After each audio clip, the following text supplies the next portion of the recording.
Bonjour à tous! Bienvenue dans Raconte-nous une histoire, le podcast familial qui raconte des histoires pour rêver, réfléchir et grandir ensemble. Raconte-nous une histoire, s'il te plaît. Bien sûr, allez, venez les enfants, et les grands aussi. On s'installe tranquillement, on ouvre grand ses oreilles, son imagination, et peut-être aussi son regard sur le monde. Et c'est parti pour l'histoire. Bonjour à tous, j'espère que vous allez bien et que vous passez un bel été. Je suis très heureuse de vous retrouver aujourd'hui pour un nouvel épisode de notre saga Un été pour grandir. Pendant tout l'été, Gabriel, Jade et Léo avaient vécu des aventures qu'ils n'étaient pas prêts d'oublier. Mais cette fois, ils s'apprêtaient à relever un défi encore plus impressionnant, plus risqué qu'un spectacle de gym chez papy-mamie, plus mouvementé qu'une journée au centre de loisirs, mais surtout beaucoup plus bruyant. Ils partaient quelques jours dans un Center Park au milieu de la forêt, avec leur maman, mais aussi avec leur tata et ses 3 filles, Inaya, Nour et Selma. 6 enfants, 2 adultes, un cottage et en théorie quelques jours de repos. Ouvrez grand vos oreilles, l'histoire commence. Comme toujours dans ce genre d'endroit, la voiture était restée sur le grand parking, tout à l'entrée du domaine. À l'intérieur, on ne se déplaçait qu'à pied ou à vélo. À peine la porte du cottage ouverte, les enfants se précipitèrent à l'intérieur. Jade fut la première à arriver dans les chambres. Prends-le près de la fenêtre. Mais Nour, qui la suivait de près, n'était pas de cet avis. Moi aussi, je le prends. Gabriel, qui aimait que les choses soient claires, intervint aussitôt. Mais vous pouvez pas prendre le même lit. Moi, je prends tous les lits. L'interrompit Selma. Quant à Léo, vous le connaissez un petit peu maintenant, il n'était pas du genre à se laisser distancer dans une négociation. Moi aussi. Inaya, l'aîné des 6 cousins, arriva dans la chambre et leur déclara. Guys, calm down. First, we need to organize the bedrooms. Un grand silence tomba. Gabriel posa lentement sa valise et lui dit « Tu sais qu'on est toujours en France. Yes, I know. Jade fronça les sourcils, pas franchement convaincue. Alors Inaya, pourquoi tu fais comme si on venait d'atterrir à Londres? Parce que je reviens de mon séjour linguistique et je dois pratiquer mon anglais. Selma, qui ne voulait surtout pas être en reste, redressa le menton. Moi aussi, j'ai parlé anglais. Ah bon ? Lui demanda sa mère. Hello, fêté, crocodile. Haha, crocodile, Selma, c'est pas vraiment une phrase. Selma regarda sa sœur Nour droit dans les yeux, haussa les épaules et lui dit « Si, ça s'appelle crocodile. Moi, je parle le requin. » Puis Léo ouvrit grand la bouche. « T'es sûr, ça c'est plutôt un lion ?» lui dit Gabriel. Léo réfléchit une seconde, l'air très sérieux. « Le requin-lion. » Très bien les enfants. Avant que quelqu'un invente le requin, lion, crocodile, on choisit les chambres calmement. Les grands ensemble, les petits ensemble. Mais moi je suis pas un petit. Inaya lui tapota gentiment l'épaule, très maternelle tout à coup. Don't worry Gabriel, you're a big boy. Merci, c'est exactement ce qu'on dit aux petits. Après 20 minutes de négociation, 3 changements de lit et une crise parce que Selma voulait dormir dans le placard, tout le monde finit par s'installer. Les mamans annoncèrent ensuite le programme. Cet après-midi, direction l'Aquamundo. Ouais, trop bien. Oui, trop bien. Pour y aller, nous devrons prendre les vélos. Moi je le rose. Moi je veux la voiture. On a pris des vélos, Léo. Tu feras du vélo. S'il n'y a pas de voiture, je veux une moto. Il n'y a pas de moto. Dommage. Une demi-heure plus tard, tout le monde se retrouva devant le cottage. Enfin, presque tout le monde. Mais où est Selma ? Elle était juste derrière moi. Selma ! Mais Selma refusa de se laisser presser. J'arrive, maman, je vais aller chercher mes lunettes de soleil. Hurry up, Selma. Inaya, je suis pas un haricot. Je t'ai jamais dit que t'étais un haricot. Je t'ai dit hurry up, ça veut dire dépêche-toi. Pourquoi tu dis pas dépêche-toi? Excellente question, on se demande tous pourquoi. Selma sortit enfin avec ses lunettes de soleil posées à l'envers. Mais Selma, tes lunettes sont à l'envers. Je sais, maman, c'est mon style. Tout le monde a son casque? Ouais, oui, c'est bon. Of course. Selma, ravie de la formule, tenta de la reproduire à sa façon. Of course. On n'est pas de ce casque. Mais si, mon chéri, regarde, il est sur ta tête. Léo leva les yeux aussi haut qu'il le put, comme s'il espérait apercevoir son propre casque. Ah oui, je l'ai. Allez, cette fois on part vraiment. Gabriel ne put s'empêcher de faire remarquer l'évidence. Tata, t'as dit la même chose il y a 20 minutes. Gabriel!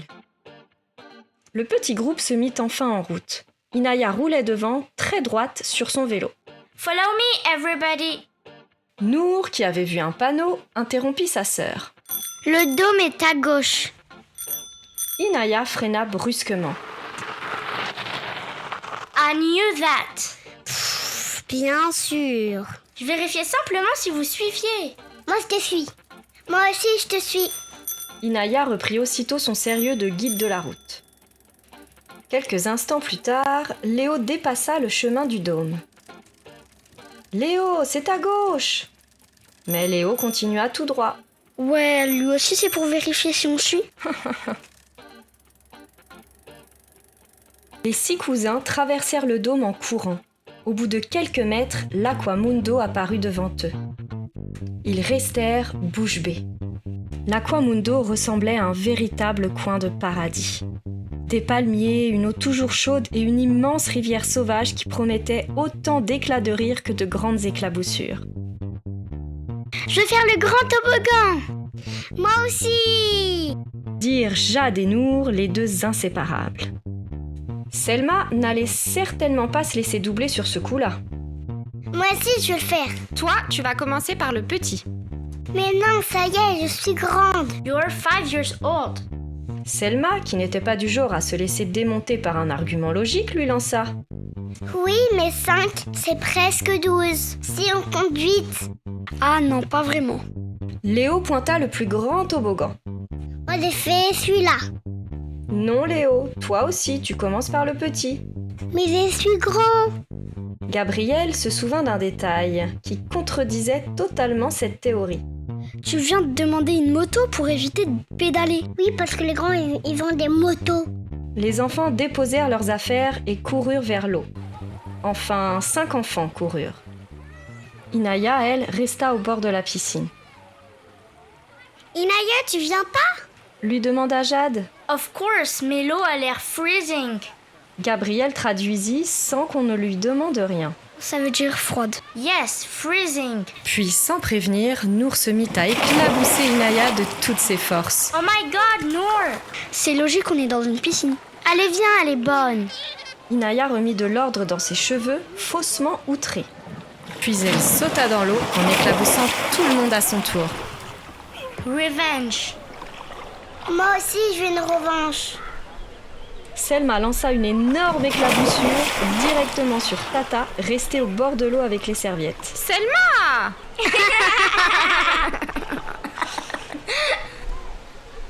Les enfants commencèrent par la rivière sauvage. Ils se laissaient porter par le courant, en riant à chaque tourbillon.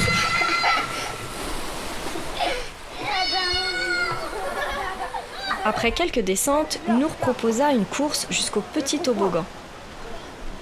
Wait, I explain the rules. En français, Inaya, s'il te plaît. Mais imperturbable, Inaya continua dans sa langue de cœur. C'est très simple. When I say go, everybody swims to the stairs, then. J'ai rien compris. Moi, j'ai compris go. Moi, j'ai compris bonbon. Gabriel prit les choses en main et traduisit tout. Une bonne fois pour toutes. Alors, les règles. Au signal, on a jusqu'à l'escalier et le premier arrivé en haut a gagné. That's exactly what I said. Oui, mais avec moi, tout le monde a compris. Les 6 enfants s'alignèrent dans l'eau. Ready? Oui! Steady? Mais Nour partit trop tôt. Nour, I didn't say go. Nour se défendit très sérieusement. Je croyais que tu l'avais dit en anglais, moi. Elle parle tout le temps anglais. On sait même plus quand la course commence. Ready? Oui! Go! Tout le monde partit à son tour. Léo, lui, nagea dans la direction opposée. Tout le monde avait voulu crier que le toboggan était de l'autre côté, mais Léo ne voulait rien entendre. Ah bon, moi je prends un raccourci. Gabriel jugea utile de préciser un petit détail géographique. Oui, sauf que ton raccourci, t'es loin de l'arrivée. La course fut rapidement abandonnée. Nour était déjà en haut du toboggan. Jade affirmait qu'elle n'avait pas entendu le départ. Selma et Léo étaient dans la pataugeoire. Quant à Gabriel et Inaya, ils étaient en train de s'amuser dans la piscine à vagues.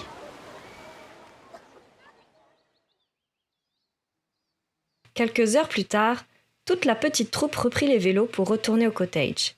Cette fois, personne ne parlait. Même Inaya gardait le silence. Les 6 enfants avaient les cheveux mouillés, les jambes fatiguées et les yeux à moitié fermés. Arrivés devant le cottage, ils laissèrent tomber leurs casques sur la terrasse. « Alors les enfants, heureux de votre journée ?» C'était génial. Même si Nour, la tricheuse, a triché à la course, j'ai pas triché, j'ai anticipé.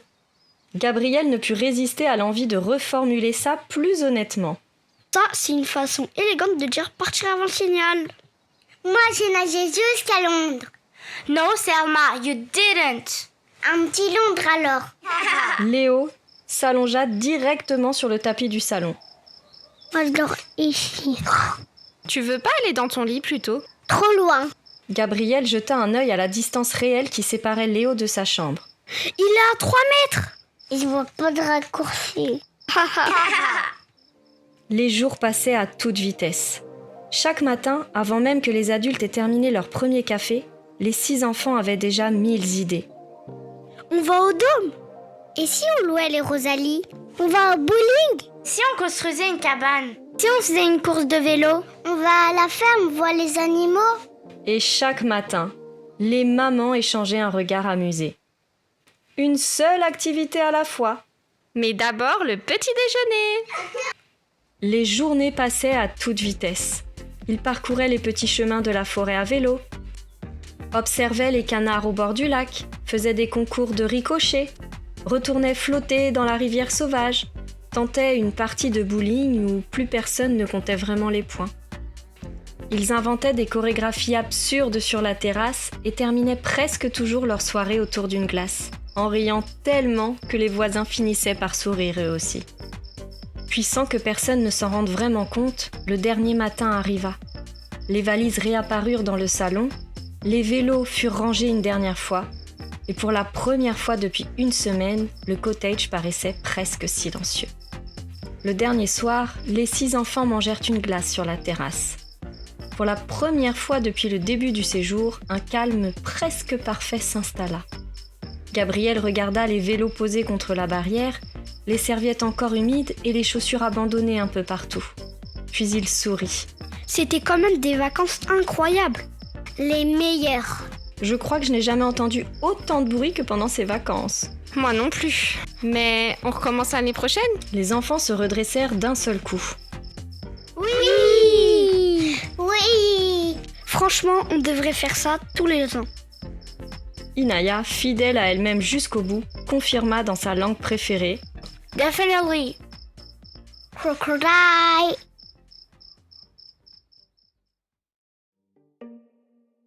Merci d'avoir écouté Raconte-nous une histoire. Si tu as aimé, tu peux nous aider en mettant 5 étoiles et en partageant le podcast autour de toi. Ça nous aiderait beaucoup. À bientôt pour une nouvelle aventure. Faites beaux rêves.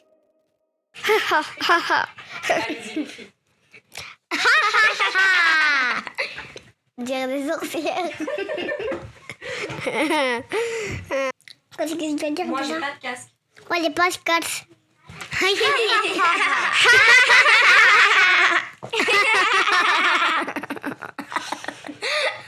Il fallait que vous riez avec ça. Hein.